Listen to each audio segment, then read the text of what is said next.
अस्सलामुअलैकुम, कैसे हैं आप सब। उम्मीद करती हूँ आप सब ठीक होंगे।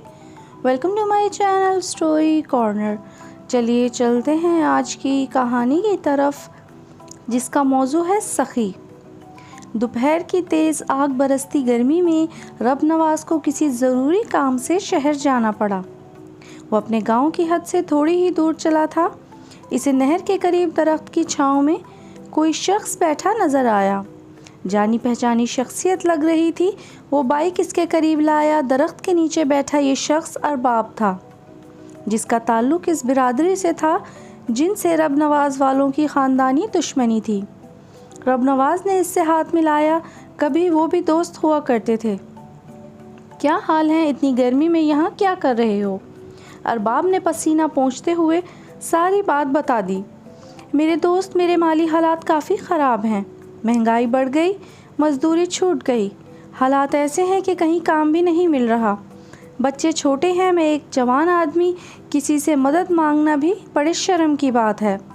मैं एक ऐसे आदमी की तलाश में था जो मेरी मदद भी करे, मेरा राज भी रखे। दुश्मनी होने के बावजूद मुझे ये खूबी सिर्फ तेरे कज़न हक नवाज में नज़र आई। वो कोई ताना दिए बगैर मेरी मदद करता है। वो मेरी उम्मीदों पे पूरा उतरा। इसने कभी किसी को मेरे बारे में बताकर मुझे शर्मिंदा नहीं किया। मैं अल्लाह से दुआ मांगता हूँ, या अल्लाह मुझे इतना दे कि मैं इसकी मदद को कर्ज़ की सूरत में अदा कर सकूँ। मुझे पता है वो नेक बंदा मुझसे कभी भी वापस नहीं लेगा।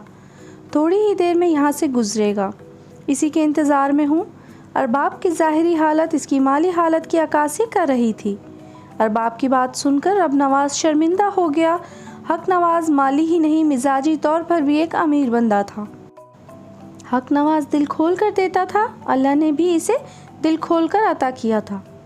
उम्मीद करती हूँ ये सबक आमोज़ कहानी आप सबको पसंद आई होगी। फिर मिलेंगे एक नई कहानी के साथ। तब तक के लिए अल्लाह हाफिज़। जाते जाते चैनल को सब्सक्राइब, वीडियो को लाइक और शेयर करते जाएं। शुक्रिया।